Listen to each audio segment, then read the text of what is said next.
नमस्कार. या बुलेटिनमध्ये आपण जाणून घेतोय महत्त्वाच्या घडामोडी. अगदी झटपट सुरुवात करूयात बीडच्या बातमीने. बीडच्या पाटोदा तालुक्यातील चिखली गावात बोगस मतदान केल्याचा धक्कादायक प्रकार उघडकीस आला. मतदार दक्षिण आफ्रिकेत नोकरी करतोय आणि त्याच्या नावानं गावात मतदान झाल्यानं खळबळ उडाली. या प्रकरणी निवडणूक अधिकाऱ्यांकडे तक्रार दाखल करण्यात आली आहे. बीडच्या डोईफोडवाडी गावात मतदानावरून 2 गटांमध्ये तुफान राडा झाला. बोगस मतदान झाल्याचा आरोप करत 2 गट आमनेसामने आल्याचं पाहायला मिळालं. त्यामुळे तणावाचं वातावरण निर्माण झाल्यानं डोईफोडवाडीतील पोलीस बंदोबस्तात वाढ करण्यात आली.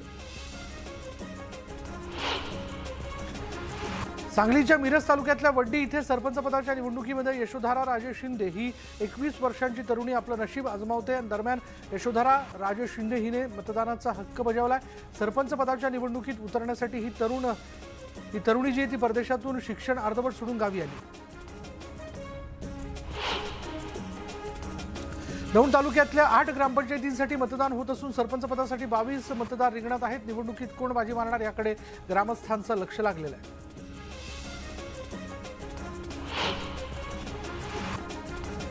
ग्रामपंचायत निवडणुकीत सरपंच पदाच्या उमेदवारांच्या नावासमोरील बटन स्टिक फास्ट टाकून बंद केल्याचा धक्कादायक प्रकार बीडच्या लिंबा गणेश भागात उघडकीस आला आणि याबाबत तक्रार केल्यानंतर संबंधित ईव्हीएम मशीन बदलण्यात आलं. त्यामुळे तब्बल 1.5 तास मतदान ठप्प झालं होतं.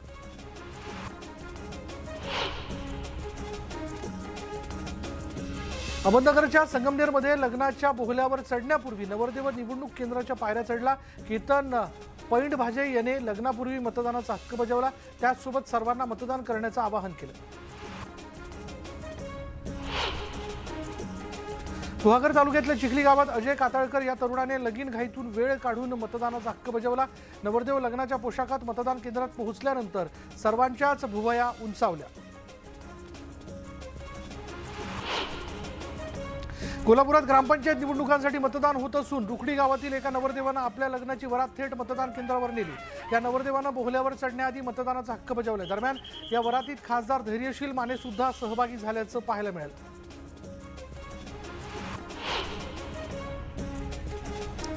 चिपळूणमध्ये मुंडावळ्या बांधून नवरदेव लग्नाआधी मतदान केंद्रावर पोहोचल्याचं पाहायला मिळालं. अभिषेक गोयथळे असं या तरुणाचं नाव आहे. बोहल्यावर चढण्याआधी त्याने मतदान केंद्रावर जात मतदानाचा हक्क बजावला.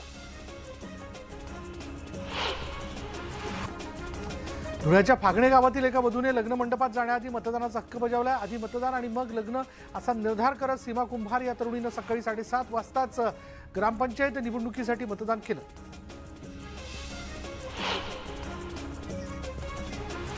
जालन्यातील एका नवरदेवानं बोहल्यावर चढण्याआधी मतदानाचा हक्क बजावला. दीपक राऊत या तरुणानं तळणी गावच्या ग्रामपंचायत निवडणुकीसाठी मतदान केलं आणि त्यानंतर तो त्याच्या विवाह सोहळ्यासाठी रवाना झाला.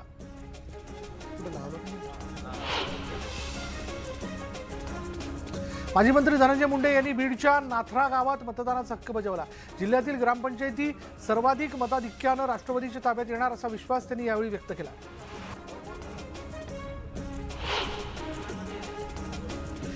वाशिम जिल्ह्यातील 280 ग्रामपंचायतींसाठी मतदान सुरू आहे. रिसोड तालुक्यातील आसेगाव पेन गावातल्या 102 वर्षाच्या आजी शांताबाई थोरात यांनी मतदान केंद्रावर जाऊन आपला मतदानाचा हक्क बजावला.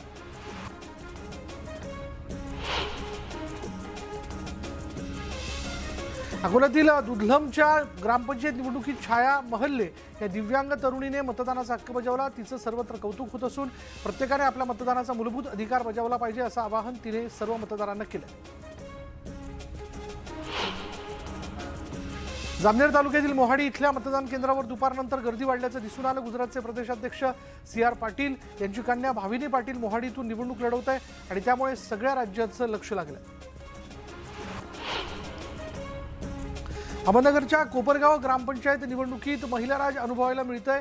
या पार्श्वभूमीवर पिंक बूथ ही संकल्पना राबवण्यात आली. 9 बूथची जबाबदारी महिला कर्मचाऱ्यांनी सांभाळली.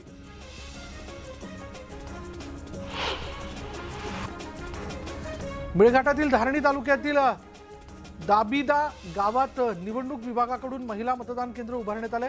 या मतदान केंद्रावर मतदान केंद्राध्यक्षांसह संपूर्ण मतदान प्रक्रियेतील कर्मचारी या महिला कर्मचारी असून या ठिकाणी सेल्फी पॉइंट सुद्धा उभारण्यात आला.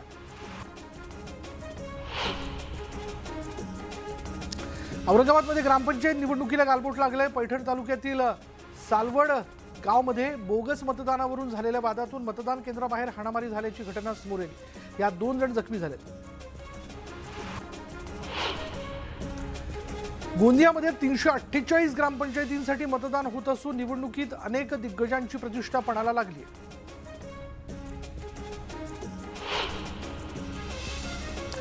सरपंच पदासाठी थेट जनतेतून निवड करण्याचा कायदा ग्रामीण भागातील लोकशाहीला छेद देणारा असल्याची टीका काँग्रेस प्रदेशाध्यक्ष नाना पटोले यांनी केली आहे। लोकशाही टिकवायची असेल तर सरपंच थेट जनतेतून निवडण्याची पद्धत नसावी असं वक्तव्य नाना पटोले यांनी केले।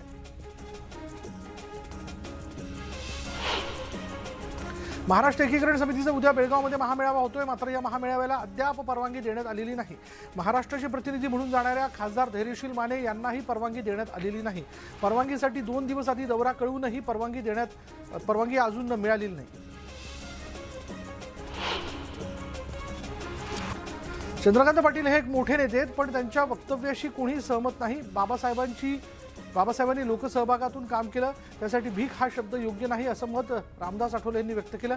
मात्र आता पाटलांनी माफी मागितली, त्यामुळे तो विषय लांबू नये असंही त्यांनी स्पष्ट केलं। महाराष्ट्राच्या सर्वोच्चपदी देवेंद्र फडणवीसांनी असायला हवं असं मोठं विधान भाजप प्रदेशाध्यक्ष चंद्रशेखर बावनकुळे यांनी केलं। सर्व समाजाला न्याय देण्याचं काम फडणवीसांनी केलं आणि त्यामुळे महाराष्ट्राचे पुढील मुख्यमंत्री देवेंद्र फडणवीस असतील अशी ताकद त्यांच्या पाठीशी उभी करू असं वक्तव्य बावनकुळे यांनी केलं।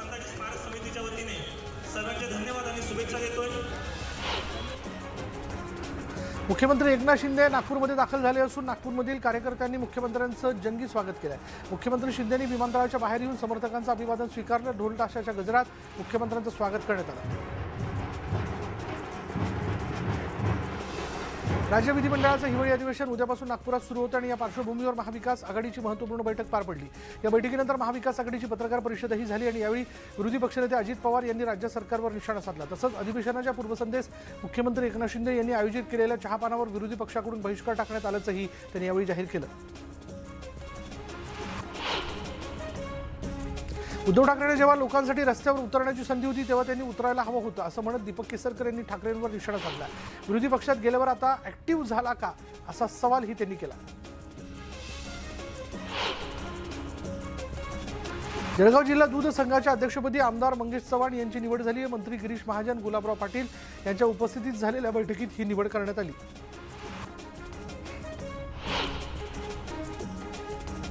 भाजप आमदार मंगेश चव्हाण यांनी गिरीश महाजन आणि गुलाबरावांच्या उपस्थितीत जळगाव जिल्हा दूध संघाच्या अध्यक्षपदाचा कार्यभार स्वीकारला।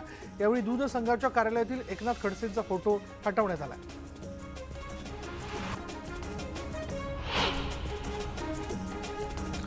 महाराष्ट्र कर्नाटक सीमा प्रश्न 70 वर्षांचा असून तो 15 मिनिटांच्या बैठकीत सुटणार नाही।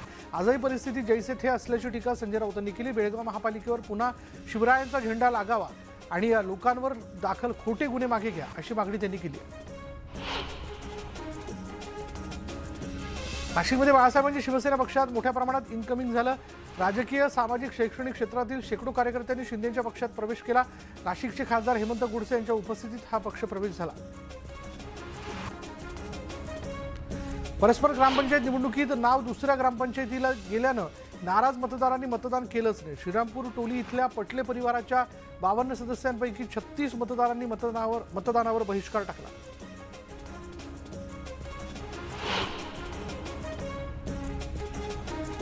धुळ्यात कोरोनामुळे मृत्यू झालेल्यांच्या थकीत खर्चाची संपूर्ण माहिती सहकार विभागाकडून मागवण्यात आली।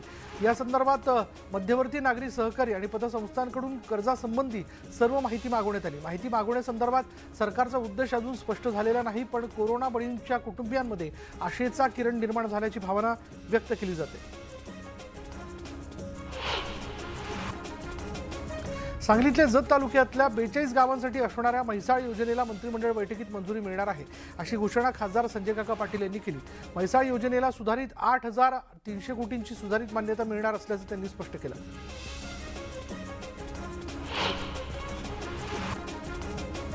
शिरूरमध्ये रील स्टार गौतमी पाटील यांच्या लावणी कार्यक्रमाचं आयोजन करण्यात आलं होतं आणि या कार्यक्रमाला तरुणांनी मोठी गर्दी केली होती। या 2.5 तासांच्या कार्यक्रमात तरुणाई थिरकताना पाहायला मिळाली।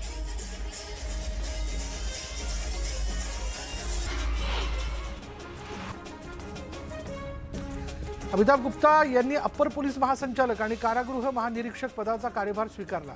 गुप्ता यांनी पुणे पोलीस आयुक्तपदाचा कार्यकाळ पूर्ण केल्यानंतर त्यांची आधी मुंबईला कायदा आणि सुव्यवस्था अप्पर संचालकपदी बदली झाली होती। मात्र प्रशासकीय पातळीवर पुन्हा चक्र फिरली आणि गुप्ता हे पुणे मुक्कामीच राहिलेत।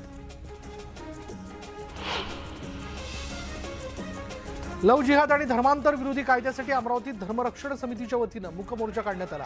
यात खासदार नवनीत राणा आणि भाजप आमदार प्रवीण पोटे यांच्यासह हिंदू धर्माचे धर्मगुरूही सहभागी झाले होते।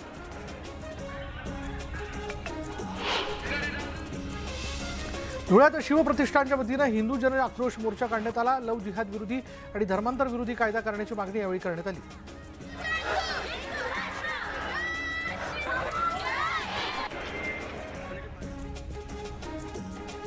अमरावतीमध्ये लव जिहाद आणि धर्मांतर विरोधी कायदा व्हावा यासाठी हिंदू धर्म रक्षण समितीच्या वतीने मूक मोर्चाचं आयोजन करण्यात आलं। या मोर्चात खासदार नवनीत राणाही सहभागी झालेत।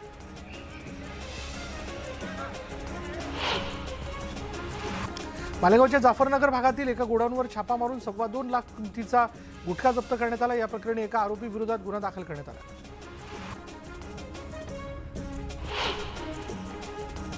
उसळमध्ये अवैधरित्या वाहतूक केल्या जाणाऱ्या जनावरांची सुटका करण्यात आली। वाहतूक शाखेच्या पोलीस निरीक्षकांनी पाठलाग करत हे वाहन ताब्यात घेतलं। त्यातील 7 जनावर सुखरूप आहेत तर 3 जनावरांचा मृत्यू झाला। उसळमध्ये चोरट्यांनी घरफोडी करत रोख रक्कम आणि दागिन्यांसह एकूण 3 लाखांचं साहित्य चोरलं। या भुरट्या चोरांनी घरातील साबण आणि कपडे धुण्याच्या पावडरवर देखील हात साफ केला आणि यावरच न थांबता घरात ठेवलेली दारूची बाटलीही चोरट्यांनी रिचवली। या प्रकरणी पोलीस स्टेशनमध्ये गुन्हा दाखल झाला असून अधिक तपास सुरू आहे।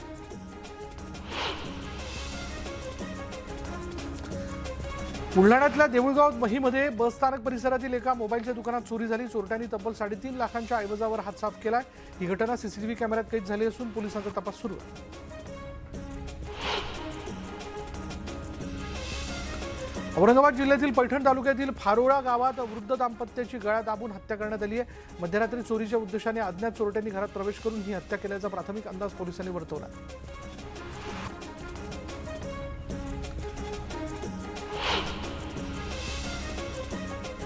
भुसावळ दीपनगर प्रकल्पाला वीज निर्मितीसाठी कोळसा पुरवणाऱ्या मालगाडीतून कोळशाची चोरी झाली आणि या प्रकरणी फुलगाव इथल्या करण कुन्हाडेसह 3 विरोधात गुन्हा दाखल करण्यात आला।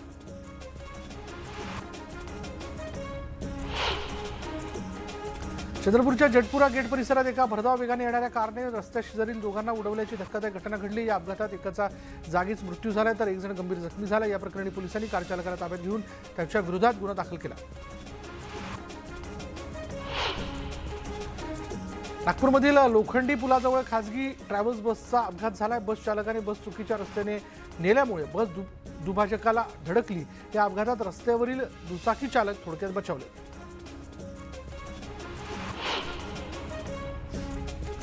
चंद्रपुरात एका वाघाचा व्हिडिओ चांगलाच व्हायरल होतोय।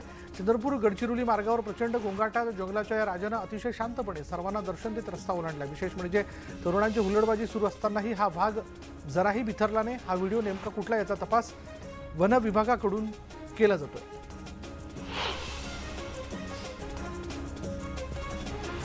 बेळगाव जिल्ह्यातील हुणगा या गावात छत्रपती शिवाजी महाराजांच्या पुतळ्याचं अनावरण करण्यात आलं। संभाजीराजे छत्रपती यांच्या हस्ते शिवरायांच्या पुतळ्याचं अनावरण पार पडलं।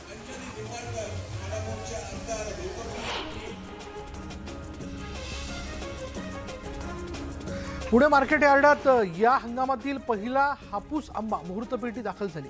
या पेटीला तब्बल 41,000चा भाव मिळाला। 41,000 लिलाव झालेल्या या पेटीत 66 आंबेत म्हणजेच एका आंब्याला 621 रुपयांचा भाव मिळाला।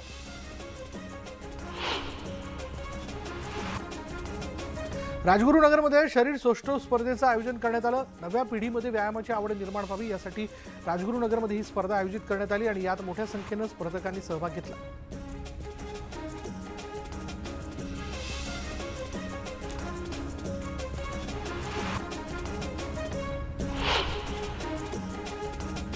एक